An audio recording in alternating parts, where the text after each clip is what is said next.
Well, hello and welcome back to our garden. Today I have something quite exciting and a little bit different for you.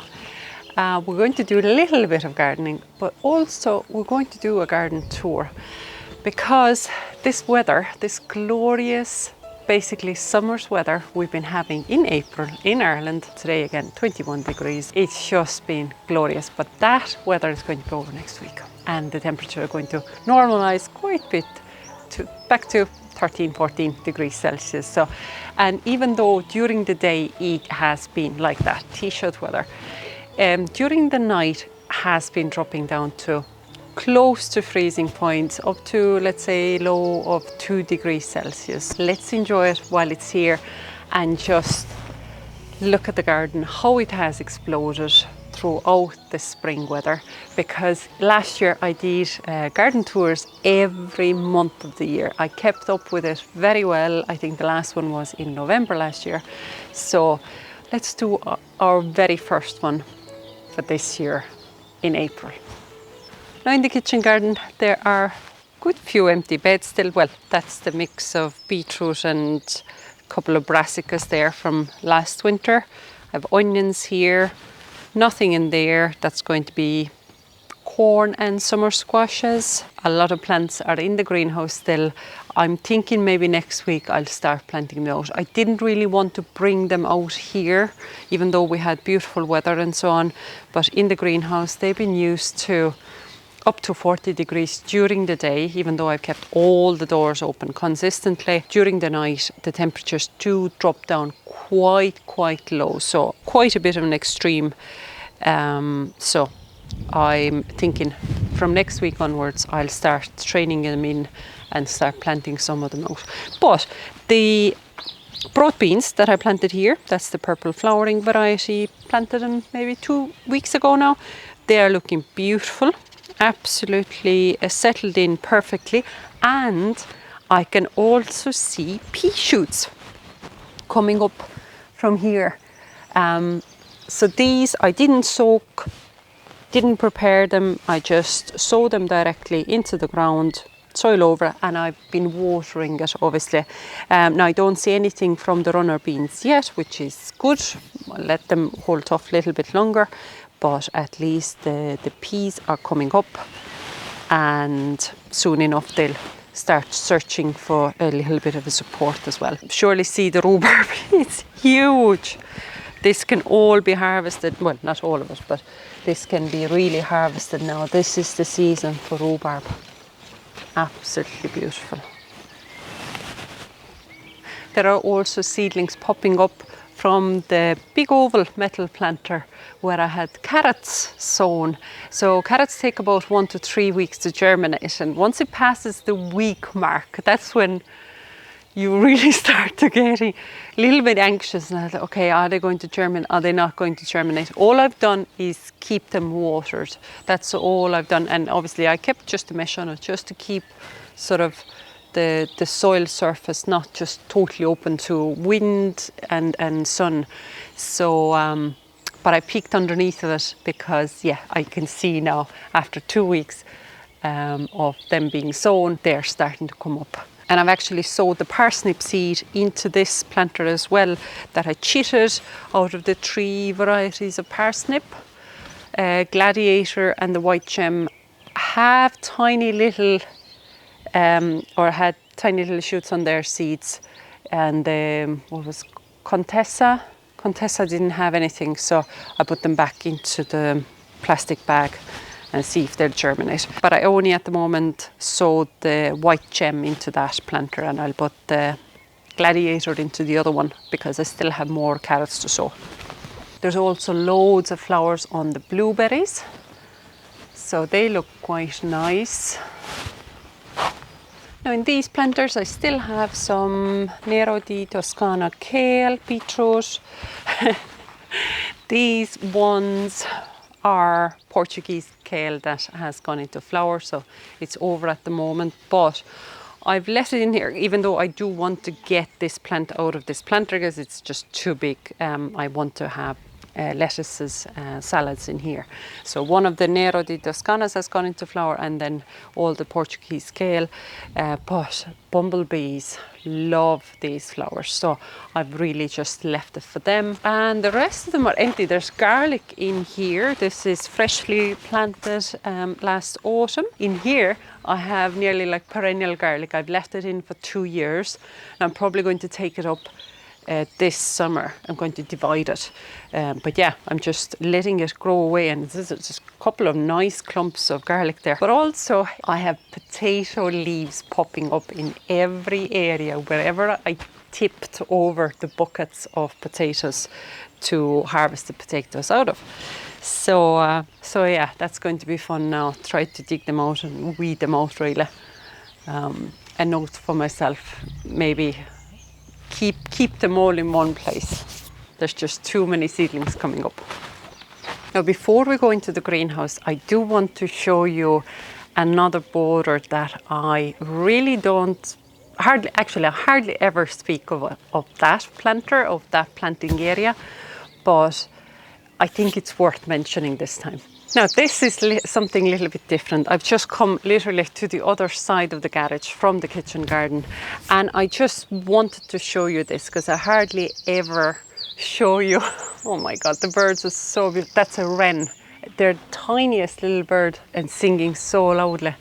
But this planter I hardly ever show you. I don't think I even showed it in last year's garden tours. But I was only tidying this area up last week, and I have a big climbing rose here. There's more ornamentals, there's hydrangeas here. I have a climbing hydrangea as well, but I think there's like 2 or 3 types of hydrangeas here, or varieties of hydrangeas here.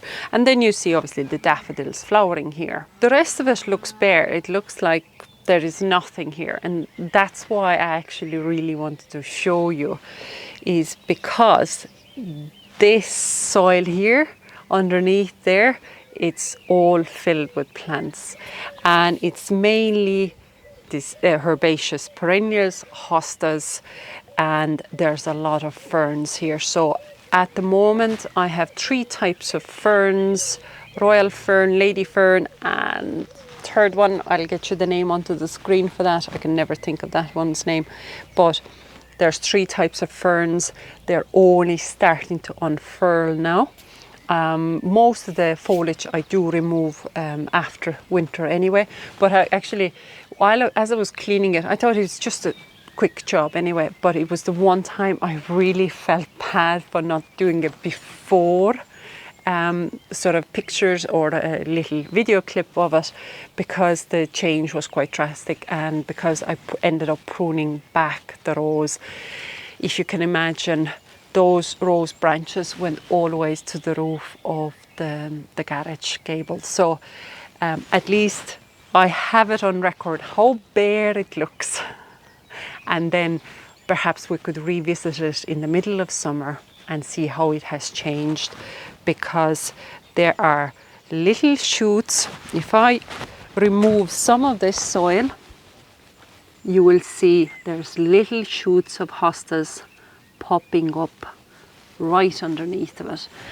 And I definitely wanted to show it now while it's freshly tidied up, because after I've done all this, I will have to put up a lot of sort of contraptions for maybe a month or so that have to stay up here, because Spots of Snowy likes to come into these planters and sleep here during the day and keep an eye on the gates, the front gates of the driveway.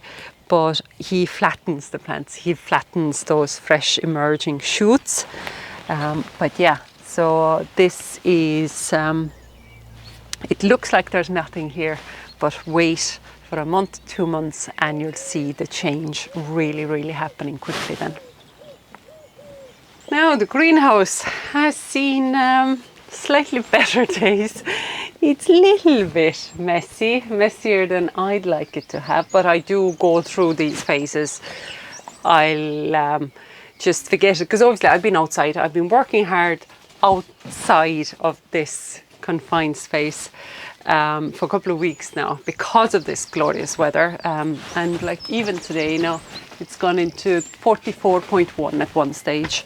And at the moment it's 17 degrees. So let's clear that. And overnight the lowest was 1.9 degrees. So let's clear that. But otherwise what we have here, so first of all we have lettuces. There's mixes of nice colours and they've been absolutely fine throughout this heat. We have celeriac growing and they're pricked out all in their individual cells. Then there's some hollyhocks. I'm glad to see actually rudbeckia. There's more leaves coming up from there, and verbena. A lot of verbena has woken up. For the ground beds, the beetroot is growing a little bit slower than I was hoping for. I would have thought now, being in this protected environment, they'll grow a little bit quicker, but they'll be fine even to grow side by side with tomatoes when the tomatoes go in. As of this metal planter here, which is full of brassica plants of turnips, and there's mustard here and rocket or arugula, they will not want to grow with tomatoes. They're not a good combination. So this planter will need to be cleared, and I'm hoping for the turnip to start bulking up a little bit quicker.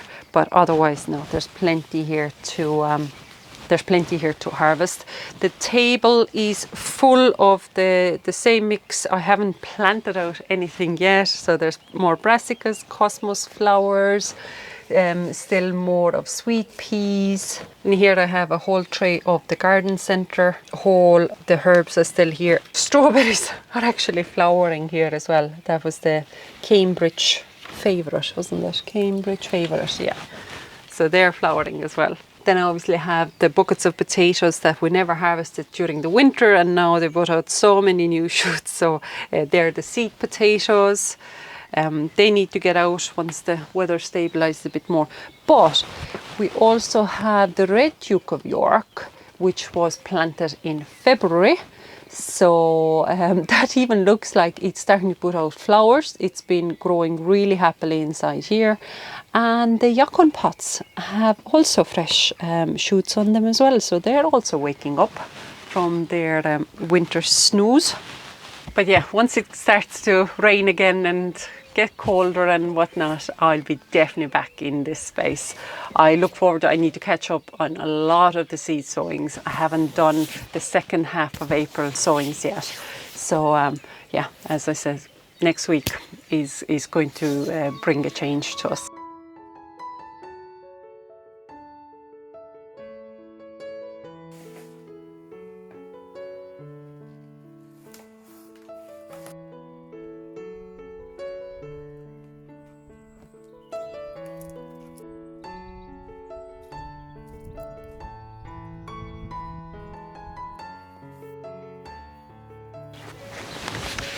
Right, our potatoes. So, I had a little bit of a trouble when trying to figure out where and how to plant the potatoes, because I would have preferred those big 30-litre black plastic pots. They visually look nice and tidy.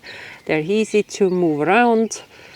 If we don't eat them during the sort of summer and autumn, I can store them in the garage over the winter, harvest them from there over the winter. I don't need a separate area, place or way to store them.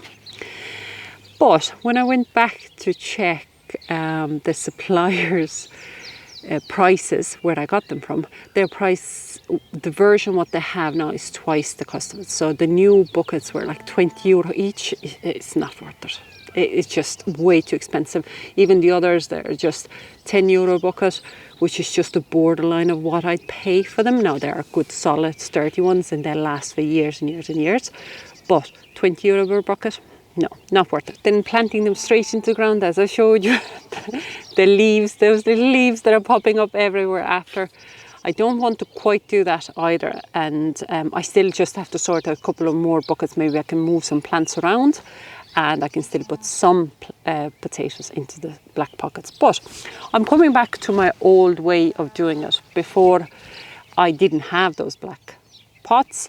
And but I do have these builders bags where we got the soil in, and usually in Ireland you even get gravel in them, stone, builders bags, that's what they're referred to. And that's how I used to, before any planters or anything, that's how I used to grow potatoes absolutely perfectly and successfully before. And I'm going to be following the same procedure as I would do if I'm planting in the buckets. And first of all, like the depth of soil that's inside here on the base level, if I push my hand in, yeah, about up to the knuckles, so it's about 2 inches. And to that, I'm going to just add my organic seaweed granules, just for some macronutrients. And on top of that, add fish blood and bone to the soil as well. And then I'm just going to mix it all in. And the potatoes I've chosen now, there's a little mix of them. So I have first earlies, there's some red Duke of York, smaller tubers that I had, because I have actually some put into pots already. Then I have Charlottes, which are second earlies. I have pink fir apple, which is second earlies, and then I have some Desiree, because I just had so many of those seed potatoes, and that's a main crop. So when I'm planting first or second earlies, and I'd be putting them into those 30-litre pots, I'll put 2 to 4 seed potatoes into each of them. And in this case, I'm going to put them quite close to each other as well. So they're going to have similar growing conditions really. And they have such nice chits on them, those baby shoots. There's a nice selection there. And obviously the shoots upwards. And I'm going to do 2 varieties per bag. I'm actually planting them quite densely, just because I have so many seed potatoes. With red Duke of York with the Charlotte, because it's going to be so obviously visible and clear which is which. Because the foliage on red Duke of York is also darker in colour. And I do have less of the red Duke of York. But because I had more of the Charlotte, I think it's all going to work out just perfect. So if in the buckets, I would fill the buckets up straight away. In here I can't. I will have to gradually earth them up. So I have to keep adding the layers of soil onto it. The only reason I can't do it in one go is just I don't have enough soil. That's all. I have enough to get these potatoes going. Let them start growing at least. And growing in these big bags is no different than growing in the grow bags, which are sold officially as the potato grow bags, let's say. It's just in a bigger scale, that's all it is. And I'd say there have been 2 downsides to this growing. One is its visual look, obviously. It's a big white plastic bag, so it's visually not appealing, but I've put them quite close to the greenhouse door, so it's right out of the sort of sight from the kitchen garden, from the decking area. But definitely these potatoes are going to get the best view of the area.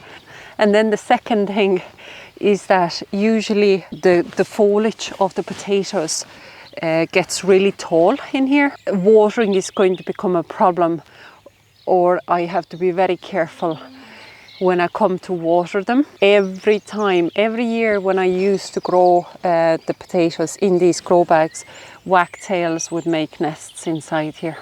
They felt it so secure and comfortable place to build a nest and have their babies in. So yeah, every year I've had to worry that am I disturbing the wagtails? And I definitely didn't want to ever do that. So that they're the only 2 downsides, nothing else at all. And you can harvest them bit by bit, the same as any other, would say, smaller buckets, just bit by bit. Wait until the foliage dies down a bit, and very easy to see and very easy to handle. So I'll do the second bag as well now. So I have pink fir apple and Desiree goes into the second bag.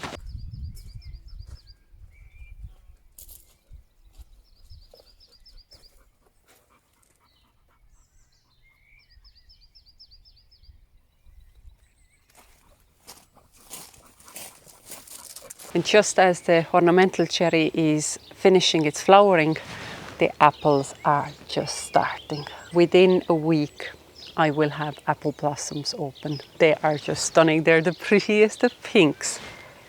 Absolutely stunning. And there's so many flowers on it.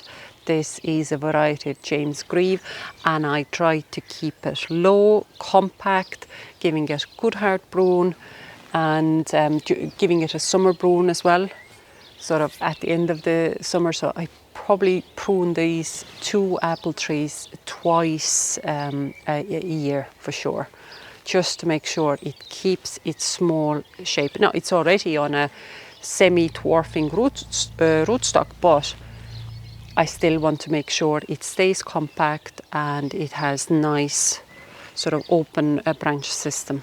Absolutely stunning. Now this in-between area, between the kitchen garden and the rose garden, always brings me a lot of joy. It hasn't failed me yet where I have those herbaceous planters, or it's the tiered planter. And I suppose it's just a combination of the plants that are here are always pushing out their leaf growth really early in the season, but plus then combine that with that fresh green colour of every leaf that comes out really, and then there are these kind of clump forming plants. So they're visually really pleasing to look at, these big green balls of leaves and branches. I have the stilbees, phloxes, geranium, lupins here. Really, really nice, and yeah, always they come across really fresh and vibrant and full of promise. And in the middle of summer now, this is going to be full of flowers as well. But at the moment, as it is, oh, you might just hear the swallows. Both swifts and swallows have rhymed as well. Within the last sort of week and a half, it's just, that is the start of sort of nearly summer birdsong you can hear. They just chatter so beautifully. But they move so fast I can never catch them on the camera like that when they're gliding through the air. Now, if you've been following our gardening journey before, I'm delighted to give you an update on the pergola roof. We finally have a cover on it. It is the same polycarbonate that's on the greenhouse as well. It's one big piece, and we've left a little gap between the actual roof of the house and then the pergola, just so that we can get to the guttering for cleaning and maintenance purposes. But otherwise, that has a cover on it. Now, we haven't sorted the guttering side yet, but at least we have made a huge progress. The cover is on the pergola. And then it's also really nice to see that the Clematis montana that I ended up having to cut back before we could take down that roof structure, that has so many fresh shoots on it as well. Now, obviously, as you see it, is still there next to the pergola, means that I haven't been able to move it, but I'm still going to move it. Not probably now this spring, I'll probably wait until autumn time. You can still dig out the root ball of it. It won't grow that much, that fast, considering how much it was cut back. So, but yeah, there was no harm done at all to that plant.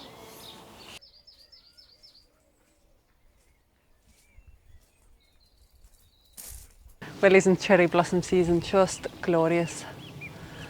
And this year we have been able to admire it quite long. But within a week now, so by the end of next week, there'll be way less of these blossoms left on the tree.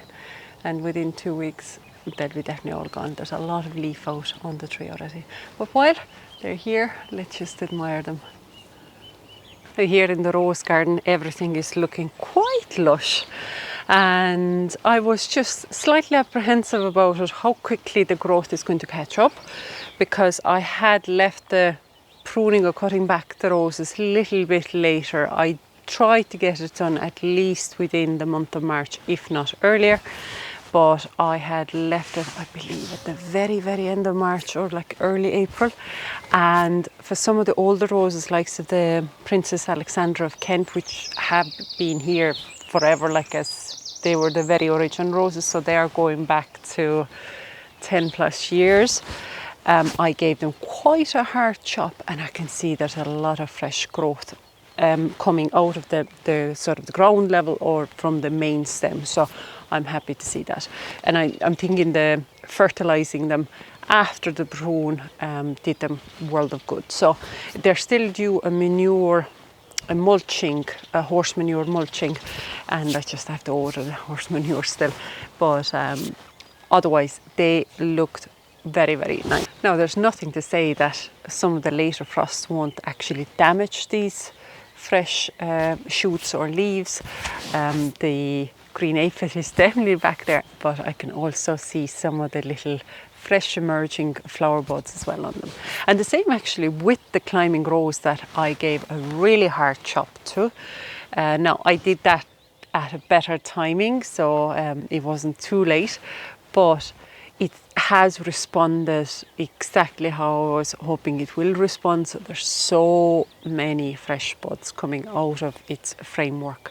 So again, not to be too delicate with roses, not to be too afraid of them. Do give them a good hard prune from time to time, and otherwise a third up to a half you should be absolutely safe with. And then the peonies, there's so much growth out of them. In one of the planters, the growth is actually above its support structures.